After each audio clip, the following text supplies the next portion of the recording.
Okay, everybody, I just got to come clean about something right now. Melissa is sitting on the couch right in front of me while I'm trying to film this thing, and so it's throwing me off. Also, if you suddenly hear in the background some episode of Gilmore Girls or something come on, she might be watching a show. I don't know what she's doing. Anyway, it's been just over a week, and I'm absolutely ecstatic. I'm very excited for 3 reasons, or is it 4 reasons? How does it go? You know, there's a proverb. It's like 6 things are detestable to me, 7 are an abomination. Okay, that's a bad example because this is not an abomination, but there's another one I think that's more positive where it's like 3 things are delightful and 4 are anyways, whatever. I haven't memorized the proverbs. I probably should because I'd probably be wiser. But in any case, I'm excited for reasons. Reason number one. Okay. Number one is that it's been just over a week and I already have, for this channel, 32 subscribers. I cannot tell you how exciting that is because I have never had 32 people sign up for anything that I've done in my entire life. Okay, I run like Bible studies at my church and a few people show up. I did a seminar once on like the gospel according to the Old Testament, and I think 20 people showed up one week and I was ecstatic. Now, there was one occasion when at least 8 people read a paper that I wrote, so that was very exciting. But they were required to do so because they were my classmates and we all had to read each other's papers. And then they attacked me afterwards and told me that it was terrible. So that wasn't so good. You know what? I got married, okay? At my wedding, there was definitely more than 32 people, but I don't think they were there for me, okay? Most of them, I think, were Melissa's guests, and the rest were probably just there for the food. Let's be honest. Anyways, I'm very excited, okay? That's reason number one. 32 subscribers for me. It's exciting. It means people actually seem to want to hear from me and what's going on and know about my PhD journey and not just that, but perhaps even have. So apparently when somebody tries to WhatsApp call you, it stops your recording. So sorry for the sudden edit. Where was I? I'm very excited. Yes, 32 subscribers. I don't know. I just think it's great. I'm glad that people are interested and anyway, so I don't want to presume upon anybody's interest, but I'm just going to post videos here and feel free to share these, by the way. Like, maybe you know other people, maybe you'll hear something on one of these that you find interesting or that you think that somebody else might be interested in hearing, so feel free to share these videos with others. Anyway, so what's the second reason? There's a second reason why I'm excited. Because I got 32 subscribers, I decided, for the first 20 people who subscribed, okay, so if you know who you are, the first 20 people who subscribed are getting very special honor. I have donated in your name $1 to my YouTube channel because I went out and spent $20 and bought a tripod. So that's the exciting thing, is that I now have a tripod, so I don't have to stand in my bedroom and put my phone on the little window ledge, which was the only place where I could get it at the right angle for a video. I can actually set up here in this much nicer setup, which includes this wonderful fellow here who is a Pathan man, which is a group in northern Pakistan. My family got this painting in 1989 in Pakistan from a guy going door to door selling his paintings because, there was no, like, Etsy back then. Anyway, he came to our house, we bought this painting, and we've had it since 1989, but what's crazy is that in all that time, this painting, and more importantly, the man in the painting, have never received a name. And so I need your help with that. If you could just, like, in the comments, put what you think this guy's name should be, and don't say, like, Jason or something, because like I said, northern Pakistan. Okay, so let's keep it plausible, or at least to the guy's age. Like he's got a big white beard. So, and don't say Santa Claus. Okay. Anyways, moving on to more important things regarding this channel. So those are the main reasons why I'm very excited, I should say.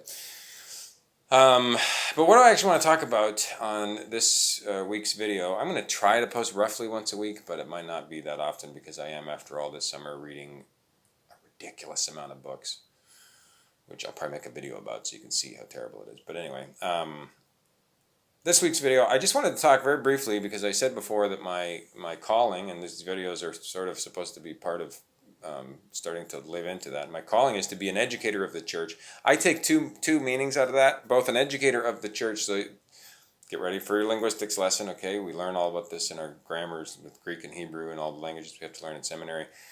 there's an objective genitive and a subjective genitive. Okay, most of you don't care, but there's like 3 people watching who know what that's about, and so that's for you. Anyways, I take both of these meanings. I'm an educator of the church in the sense that I feel called to educate the church.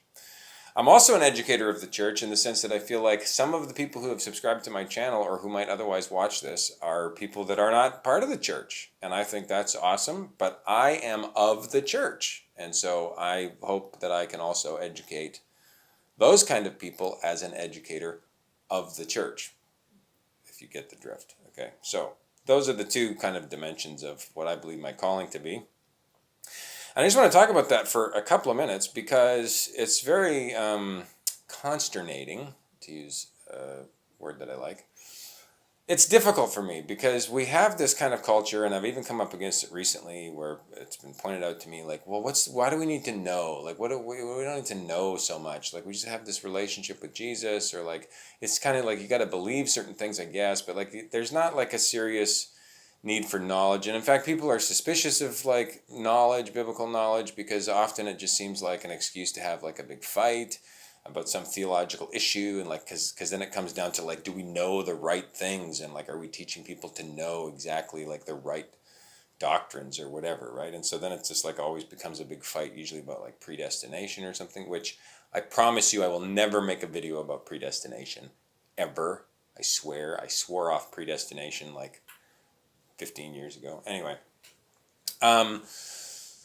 so people are suspicious of knowledge for that reason, and so that makes my calling a bit weird, because if I'm going to educate the church, that presupposes the church needs to have knowledge of something, but what exactly? Because I actually agree. I don't think we need random, obscure theological knowledge. I don't think we need to be able to know whether Adam was the federal head of a new covenant, of the old covenant, or whether Christ is the federal head, or whether he's just the mediator. Like, I don't think we need to know all of these kinds of ins and outs of different theological systems. And then you could say, well, but we need to know the Bible, and that's true. I think it's important to know the Bible, and I think it's important to know the contents of the Bible, but I don't think it's important to know the contents of the Bible in a trivial kind of way. And what I mean by trivial is like literally trivia. Like, I don't think it's important that everybody who wants to be a Christian, or even who's not a Christian, that we just got to get out there and make sure people know like how to put things in order in terms of the story, or like be able to answer trivia questions about like, you know, who were the lepers who were eating the feast and then realized they had to go back and tell the people in the city that the invading army had been defeated by, you know, the destroyer or whatever. Like, I don't think that needing to know biblical trivia is what it's about, and it's certainly not what I want to present to people. I don't want to like teach a course, for example, where I just like tell you, okay, here's all the things that's in this book. So what is the knowledge that we need as Christians? And so I've been really wrestling with this for like 9 years, because I don't just want to have knowledge for knowledge's sake, and it's like, but there must be some need for it, because I have a very strong sense that I'm called to be an educator of the church, and there's biblical precedent for this thing called a teacher as one who helps to build up the body of Christ to maturity. So what is the knowledge? And to me, it just comes down to something very simple. It comes down to apprehending. Well, here's what it is. It's actually about getting Jesus. And what I mean by that, actually, so I use getting in 2 senses as well. And actually, this is kind of what John does at the beginning of his gospel, where he says that the light shone in the darkness, but the world didn't understand. There's this Greek word, it's translated understand, but your footnote in your Bible might also say overcome. It's the same type of thing. It's sort of a double meaning. It's like the world didn't get him. And actually, the purpose of educating, being an educator of the church, as far as I'm concerned, is to help both Christians, people who are already, you know, have some kind of a faith journey that they're on, as well as people who are not part of the church or who don't consider themselves a Christian or whatever. It's actually, to me, being an educator of the church is to aid people in getting Jesus. And I mean that in the 2 ways of like getting him, like what's he actually about, because he's wildly misunderstood by both people inside and outside the church. So I mean getting, like, you know, cognitively, like, don't you get it? But then I also mean getting, like, in terms of a kind of participation. Like, you actually get to have Jesus. Like, you get him, and he becomes like a part of who you are. And anyway, so there's these 2 senses of getting Jesus. And to me, being an educator of the church is about helping people to get Jesus. And the reason why I think that that's the way that it works, at least the way it's working itself out in terms of how I want to live out my calling, is because fundamentally I think that the gospel of Jesus Christ is a construal of reality that has essentially brought a new kind of existence to the table that we can participate in, that we can also understand. And in order to participate and understand it, we actually have to essentially go back to the Bible, and especially, believe it or not, the Old Testament. And so this is characteristically what the early church did. They were confronted with this new kind of existence, this new way of being human. They were confronted with it. Paul encountered Jesus on the road to Damascus. He just appeared to him and knocked him off his horse.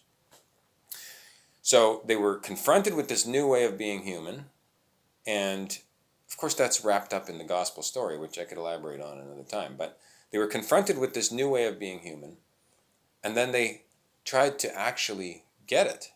But in order to get it, they went to their Bible, which was the Old Testament.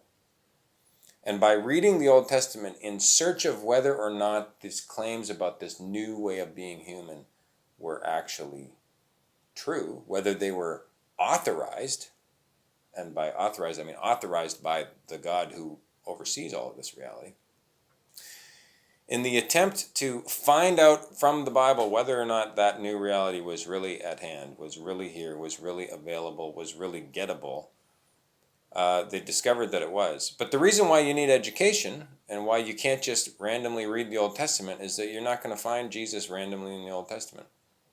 In fact, to find Jesus in the Old Testament, which can be done, requires what is actually typically called theology, right? So when you're reading, for example, this thing in Isaiah about the servant who's going to suffer on behalf of the people, we all as Christians often just we just know that's supposed to be fulfilled in Jesus Christ.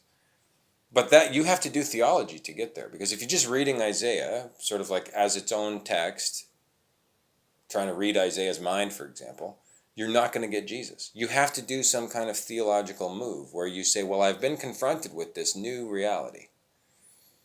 And maybe for us now, the confrontation might simply be that we read about Jesus in the New Testament. So I'm not discounting the extreme importance of the New Testament. But the point is, however you get confronted, you're confronted with it. Now you're searching in the Old Testament and you come upon Isaiah's sermon or servant and you go, oh yeah. And so that's what Philip does with the Ethiopian eunuch. But that's theology, and that requires a certain kind of thinking and a certain kind of knowledge. And so I just, for those that maybe have wondered how I would formulate what my calling is, that's what it is, in a nutshell. Teaching people the Bible so that they can get Jesus. There is an H in it!